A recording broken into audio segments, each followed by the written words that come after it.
pemirsa, Anda saat ini masih terus bersama Haul ke-49 Kiai Haji Abdul Wahab Hasbullah, inisiator, pendiri, dan penggerak NU, pencipta lagu Ya Ahlal Waton, serta pahlawan nasional secara virtual. Berikutnya, tausiah dalam rangka Haul ke-49 Kiai Haji Abdul Wahab Hasbullah oleh Gus Baha kami haturkan.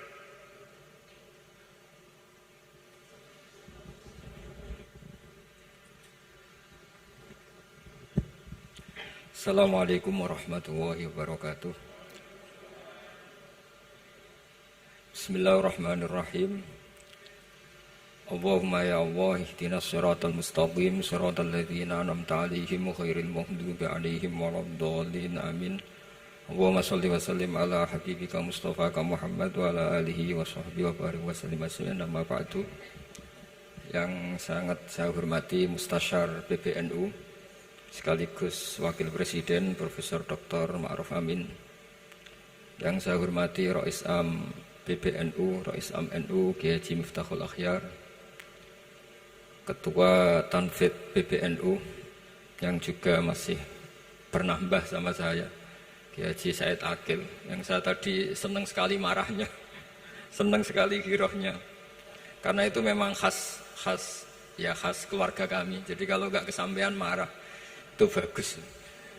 Jadi di antara sifatnya para nabi itu wayakhdufulillah, kalau agama nggak dapat apa tadi jatah ya, nggak tahu saya maknanya itu. Jadi wayakhdufulillah wayardoliridho.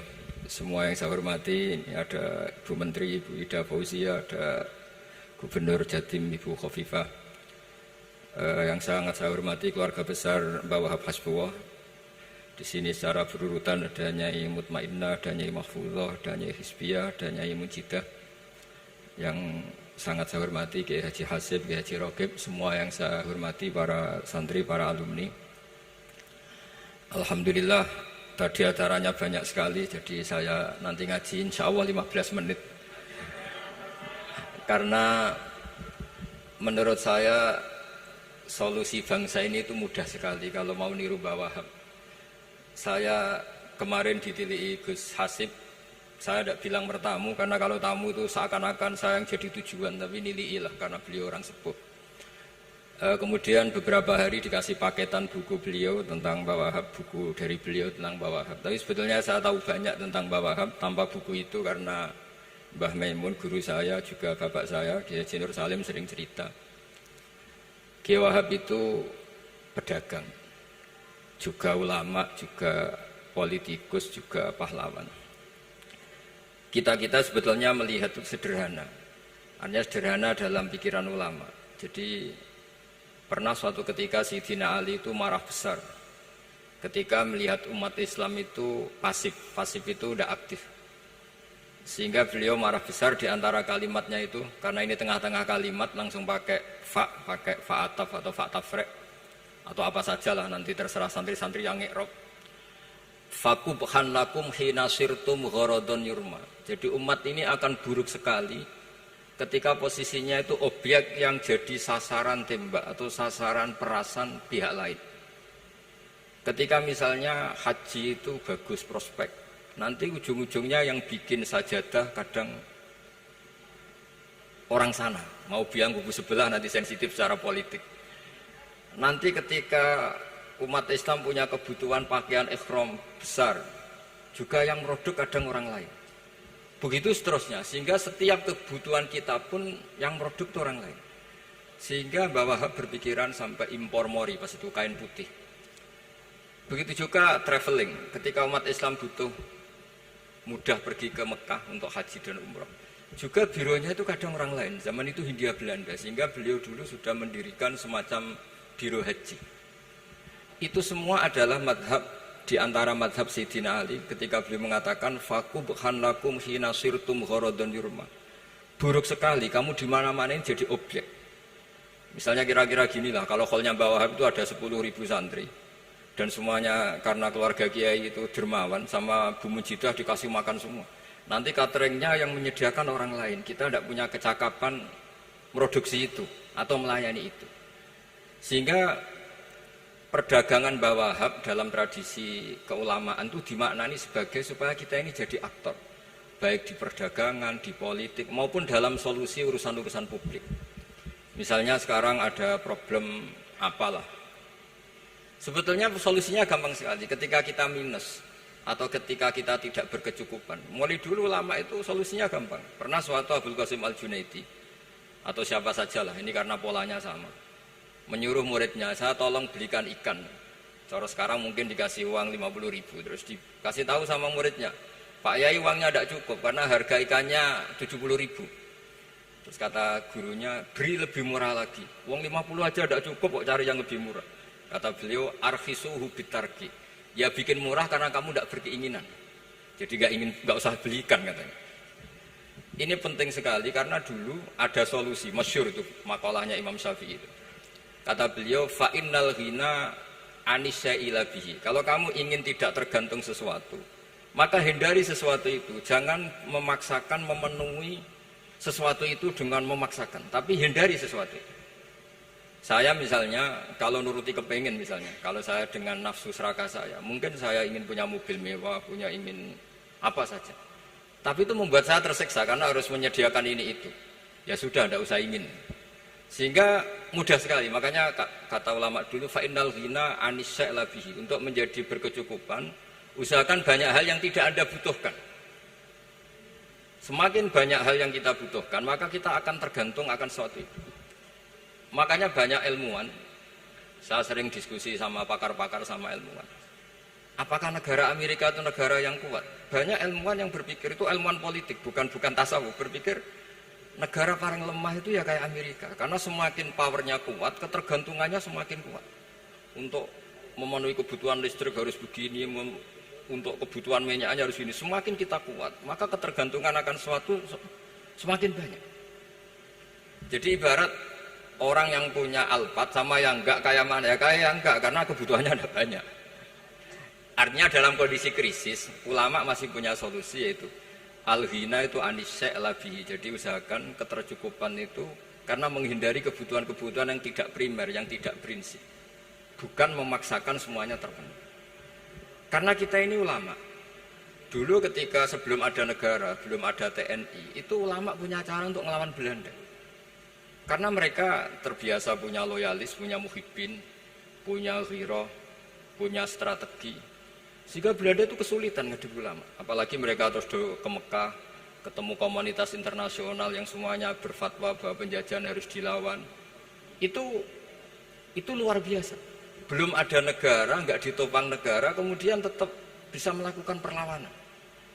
Coba kalau dulu ngelawan nunggu, wah saya mau ngelawan penjajah kalau saya diangkat jadi TNI, saya mau ngelawan kalau saya punya otoritas yang disahkan negara, itu ribet, negara belum terbentuk. Makanya ini saya tidak akan ngaji lama-lama, tapi saya akan cerita khas Mbah Wahab sesuai riwayat yang saya dapatkan dari guru-guru kami, bahwa beliau tadi seperti yang dikatakan Pak Said, membina dan menyebarkan NU kemana-mana tanpa uang proposal. Nggak kebayang saat itu proposal kepada siapa, negara sendiri masih susah. Lalu mau diajukan kemana? Terus yang mau tanda tangan itu ya siapa? Jadi yang saya tahu tadi, yang penting kita niru sesuai yang diidam-idamkan tadi Sayyidina Ali. Jangan sampai kalian itu menjadi gharadun yurma. Ada apa saja orang lain yang memikirkan labanya, kita yang jadi objek. Sehingga zaman itu kita terima kasih semua sama Mbah Hashim, sama Mbah Wahab. Karena ini zuriyatam ba'duha min ba'd. Kita tahu Mbah Wahab putra Mbah Hasbullah, punya ibu Nyai Fatimah, terus sampai Mbah Abdus Salam ya. Kemudian Mbah Hashim punya ibu Halimah, punya lagi setelah Halimah itu Lainah ya. Nah, terus Mbah Abdus Salam, jadi ini zuriyatam ba'duha min ba'd.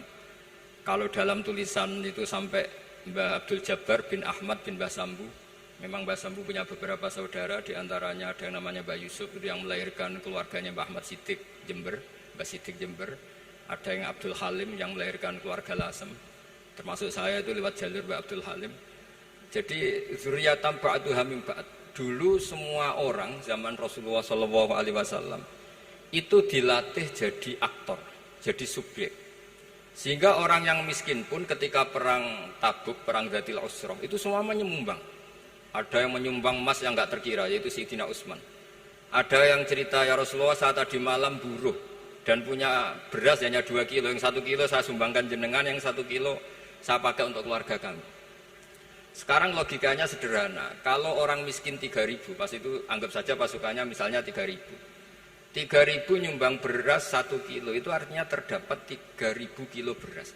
Artinya apa? Orang Islam yang miskin membiayai dirinya sendiri untuk makan.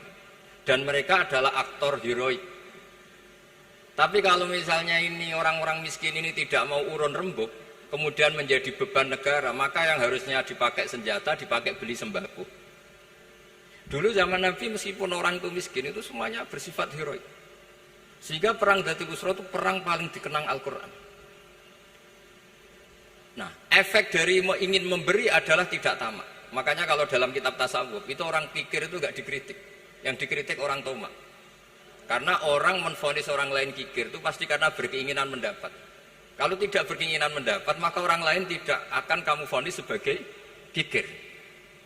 Andai kan kita semua ingin memberi sumbangan kepada Indonesia, maka kita tidak akan menvonis pemerintahan kita tidak becus ngurmat kita. Meskipun pemerintah tentu berkewajiban ngurmat orang-orang miskin itu tentu. Tapi andai kan semua orang miskin berpikir ingin menyumbang pemerintah, maka tidak akan menyalahkan pemerintah ketika faktanya nanti suatu saat atau kapan saja, semoga ini tidak terjadi, itu tidak mampu menyumbang. Karena masyarakat kepikirannya memberi, bukan mendapat. Ini solusi-solusi yang diajarkan Rasulullah SAW yang disebut al-yadul ulya khairum minal yadis sufla. Jadi bahwa posisi memberi jauh lebih baik ketimbang posisi menerima. Sehingga ketika Allah mensifati orang baik itu siapa? Allah mensifatinya sederhana. Wa mimma razaqnahum yunfikun. Orang yang kepinginannya itu yang memberi. Itu dulu zaman Nabi pas perang Khandaq, pas perang Tabuk, pas beberapa perang, itu orang yang paling miskin pun turun. Sampai orang-orang munafik mencibir, inna Allaha ta'ala la ghaniyun an shadaqati hadza. Allah tidak butuh sedekah hanya 1 kilo. Tapi coba efeknya dari sedekah 1 kilo itu tadi, misalnya orang miskin yang perang 3.000, itu semuanya memakan uangnya sendiri setidaknya nggak jadi beban negara. Terus mentalnya itu patriotik. Dari mental patriotik itu ketemu Belanda kayak apa, mereka bisa makan apa saja. Mulai ares gedang, mulai apa saja, yang penting halal. Karena mentalnya dari awal heroik. Tapi andekan mereka mentalnya tomak, mungkin sudah mati. Karena, wah nunggu negara ngasih makan, proposal dulu, sedang mati. Tapi orang dulu enggak, karena heroik, inginnya memberi sehingga bisa mendapatkan solusinya sendiri. Ini solusi yang saya tawarkan, sebetulnya ini mudawwan. Artinya mudawwan itu ada di beberapa kitab, lihat di beberapa tafsir istilah perang Dzatil Usrah, perang Tabuk atau perang apa saja itu memang zaman itu susah sekali. Itu menjadi solusi utama adalah setiap orang ingin bermental patriotik. Nah, kalau sudah orang bermental patriotik itu gampang, ukur apa saja itu gampang.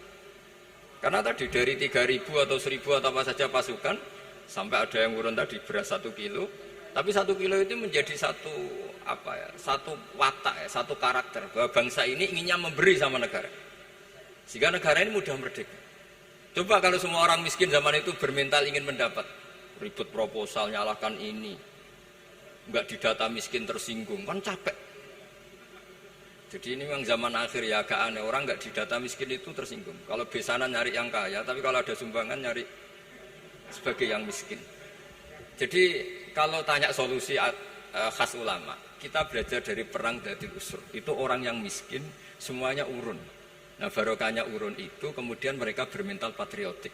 Barokahnya patriotik, yang kaya, yang miskin, yang pinter semuanya berkontribusi untuk menyumbang negara.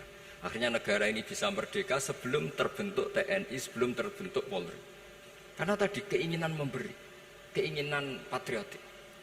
Sehingga cerita buyut-buyut saya ketika Belanda atau apa Jepang, itu yang dicari di geladak saya itu ya kitab.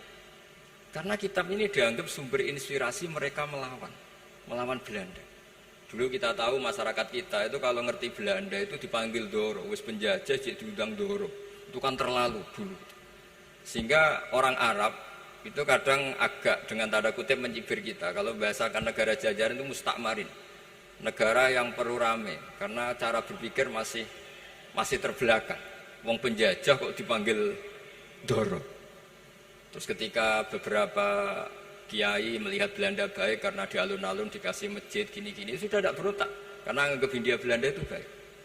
Baru ketika era beberapa ulama, ada Mbah Hashim, ada Mbah Hasbuh, tadi kata beliau Dwi Tunggal tadi, terus ada fatwa resolusi jihad, sehingga mereka baru sadar bahwa Belanda itu ancaman. Kayak apa pentingnya ilmu, kayak apa pentingnya fikih. Karena di fikih jelas, jihad untuk melawan penjajah itu fardu kifayah. Tapi jika musuh kadung ada di kita, maka itu fardu ain. Tidak lagi ada prasyarat harus lelaki, harus merdeka, enggak, perempuan pun harus terlibat. Jika kita punya pahlawan kayak Cut Nyadin, beberapa daerah Kartini, itu ada di khazanah kitab-kitab fikih kita. Jadi kita tidak pernah kehilangan khazanah untuk menjawab muskilatus zaman, untuk menjawab problem-problem zaman. Tapi yang penting kita selalu ngaji, selalu belajar. Saya adalah orang yang sebetulnya tidak pernah ingin terkenal karena saya itu suka belajar. Cuma saya bikin pengecualian, mau diundang kalau pernah sepuh. Ternyata yang pernah sepuh itu banyak. Ini agak musibah bagi saya karena harusnya kiai itu ya dihormati, tapi gara-gara kalah sepuh digawe kongkonan. Saya ini kemana-mana digawe kongkonan. Jadi gayanya nasihati, tapi aslinya diperintah. Jadi tidak ada kerennya sama sekali. Saya di mana-mana posisinya al-makmur, diperintah. Tapi saya senang karena ilmu itu butuh konsensus. Andai kan saya tidak pernah ngaji di depan Mbah Mun, di depan bapak, di depan guru-guru, maka mungkin saya tidak pede atas bacaan yang saya baca. Karena saya tidak tahu ini benar apa enggak. Jika masyhur dalam guyonan santri, ada orang tidak baca-baca kitab, cari kamus sampai mati tidak ketemu. Karena dia bacanya lam tardiman. Wah, itu cari di kamus sampai mati tidak akan ketemu. Bareng tanya gurunya, ini apa Pak Yai? Oh, itu lam tarodaman. Lam tarodaman itu karena marjiknya mar'ah, orang ningali sapa mar'ah daman ing getih. Dia bacanya jadi satu lam tardiman. Dicari di kamus ya, sampai mati tidak akan ketemu.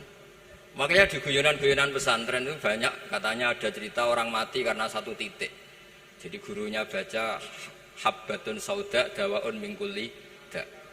Jadi dia kitabnya kelebihan apa? Titik. Jadi kelebihan titik dia bacanya itu hayatun sauda dawaun min kulli da. Nyari ular hitam, kobra, dipatuk mati. Padahal sesuai resep kitabnya, karena kitabnya dia kelebihan titik hayatun sauda, artinya maknanya ular hitam. Sementara tagnya mestinya habbatun sauda.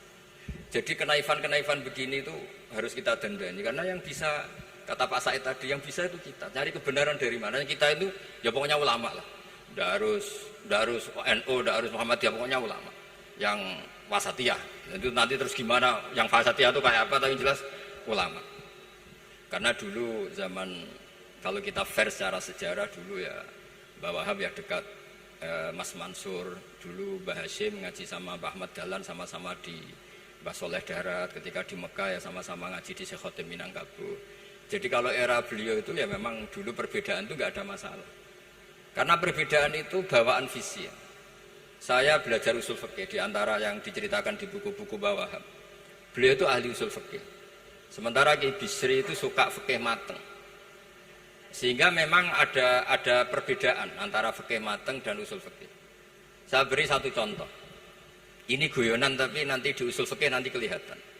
Di usul fikih itu ada ilmu namanya tangkihul manat. Ketika Nabi sama-sama menyebut sesuatu, sebetulnya ada benang merah di situ, tidak sama persis.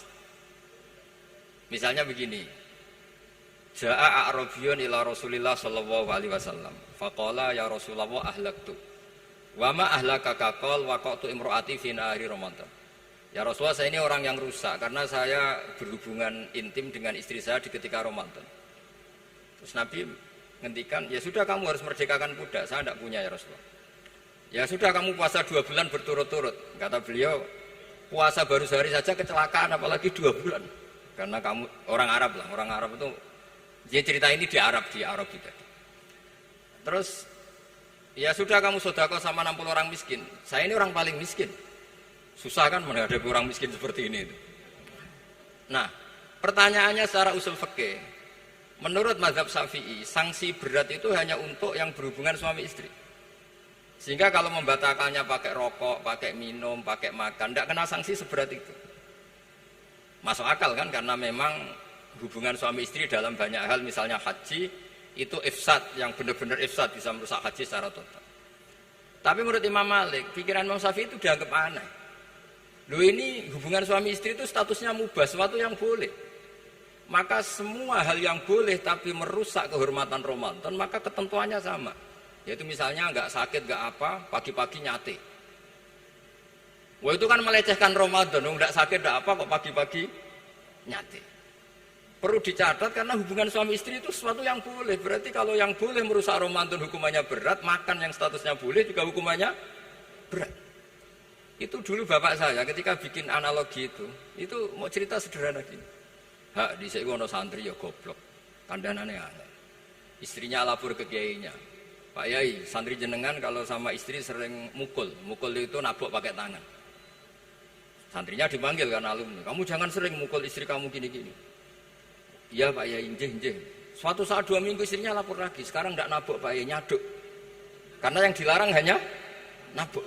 Dipanggil kiai, lo kamu katanya masih sering nyaduk istri kamu. Yang dilarang kan mukul, sekarang nyaduk. Kapan-kapan meludahi.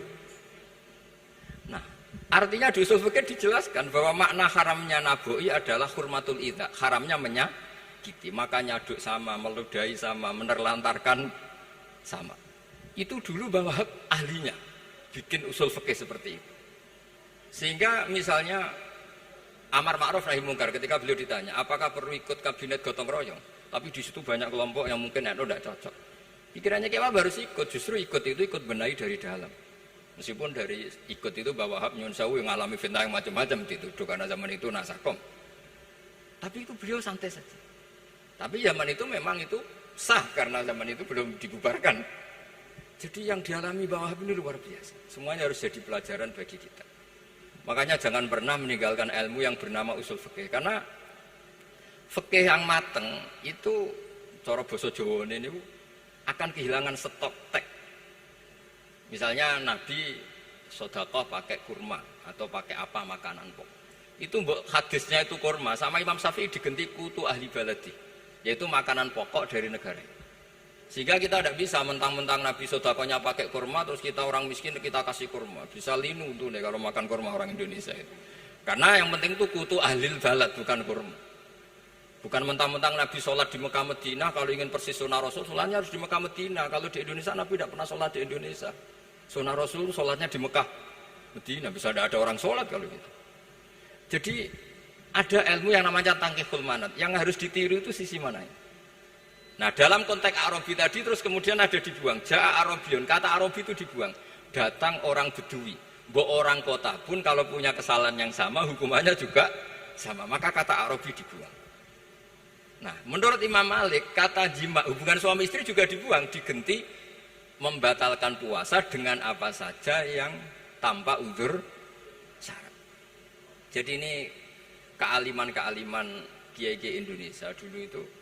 Misalnya kentong, dulu meskipun ada yang bilang bid'ah, kentong itu bid'ah karena mirip orang Nasrani. Orang Nasrani itu bentuk kentongnya di kelenteng itu tidak seperti kentong kita. Adat Indonesia kalau pos kampleng ada maling, ada banjir pakai kentong. Jadi adatnya memanggil itu pakai kentong. Makanya kiai-kiai dulu, ini mirip orang Nasrani, enggak mirip pos kampleng katanya. Padahal jelas menurut hadis sahih jelas ketika ada sahabat usul ya Rasulullah bikin kentong, wah jangan nakus itu nanti kayak Nasrani. Bikin buk itu trompet. Jangan nanti mirip orang Yahudi.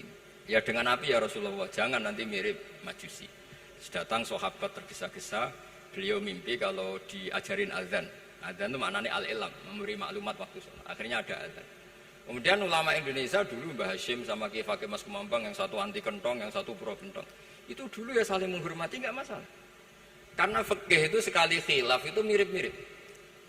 Tadi Pak Said Akil nyinggung Palestina. Saya pernah ke Palestina. Itu banyak ulama Mesir yang mengharamkan orang datang ke Yerusalem, ke Masjid Aqsa. Karena mau tidak mau harus dapat visa Israel, berarti ngaku eksistensi Israel. Karena dianggap mengaku eksistensi Israel maka hukumnya haram.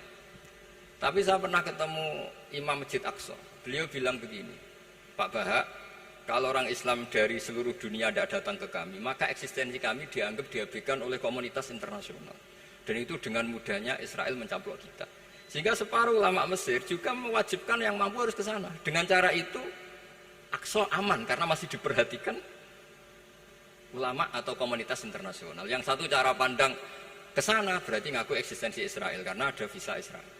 Yang satu bilang harus ke sana, dengan itu eksistensi Masjid Aqsa terjaga karena masih diperhatikan ulama atau komunitas Jadi di mana-mana khilaf itu ya seperti itu. Tapi alhamdulillah di kita itu khilaf itu biasa. Sehingga zaman kita mondok, saya itu pernah pengalaman buruk sekali saya ketika jadi Rois Musyawarah Fathul Mu'in. Itu ada pertanyaan gini Gus Hasib. Saya tanya gini sama orang. Gus, soft paling utama itu yang nomor berapa? Nomor 1 kata saya. Yang kedua, yang soft berikutnya, iya yang berikutnya. Kalau sudah tahu soft terbaik itu yang nomor 1, kenapa masjid gak dipakai memanjang selatan utara? Biar semuanya nomor 1. Selagi masjid itu memanjang barat timur, pasti ada soft 1, 2, 3. Itu kan kurang ajar betul. Jadi supaya orang soft 1 semua ya tinggal desain masjidnya, yaitu memanjang utara selatan. Selagi masih memanjang barat timur, pasti soft 2, 3. Terus saya kebalik tanya, lalu setelah begitu yang paling afdol siapa? Yang sisi kanannya imam. Ya sudah, imamnya dipojokkan pol selatan, biar semuanya dari pol kanan. Nanti ada masalah lagi, yang paling afdol siapa? Yang paling dekat imam, wis kono kerubuti imam kan gitu. Jadi kalau nuruti fikih itu ya memang ilmu logika. Sehingga banyak orang jadi wali itu dari hasil ijtihadnya. Ada orang jadi wali karena sering sholat di shaf awal. Tapi ada wali pesaingnya justru jadi wali karena kalau sholat di belakang. Tapi tetap wali. Suatu saat 2 wali ini ketemu. Loh, kamu kok wali padahal kalau sholat paling belakang. Saya tuh malu sama Allah. Kok kayak sok suci ya kok ngarep gitu. Jadi wali karena adab bukan karena malas loh. Saya itu gak pede. Saya saja kok sholat di depan. Maksudnya kok kepedean itu. Tapi tentu secara syariat tetap baik yang di depan ini. Saya bukan bela yang, kenapa saya cerita bela yang belakang, karena yang bela jarang gitu, makanya saya, dan kebetulan saya kalau sholat ya sering di soft belakang. Tapi ini saya cerita betapa logika fikih itu khazanahnya banyak dan luas. Dan kita bicara usul fikih itu biasa. Kita belajar sama beberapa ulama. Saya berkali-kali cerita di mana-mana. Muhammad bin Hasan Asy-Syaibani itu mewajibkan ulama kaya, dan beliau kalau ngitung duit itu di kamar tamu, di ruang tamu. Sehingga santri ora kepikiran nyalami template. Kan cara wong Jawa kan meliting ngitung duit kok di ruang tamu. Tapi ternyata alasannya beliau masuk akal. Ben santri ku roh nak kiye di duit, dadi ra perlu kepikiran nyumbang gula. Ya masuk akal. Tapi yang nyimpen duit ya masuk akal, wong duit kok dipamer-pamerno. Tapi yang pamer nggih monggo nak niate ben wong ya ndak perlu berempati, nggak perlu sakit. Jika nggak perlu didata dapat BLT, mereka duit tidak kok. Ya, itu semuanya istihad. Assalamualaikum warahmatullahi wabarakatuh.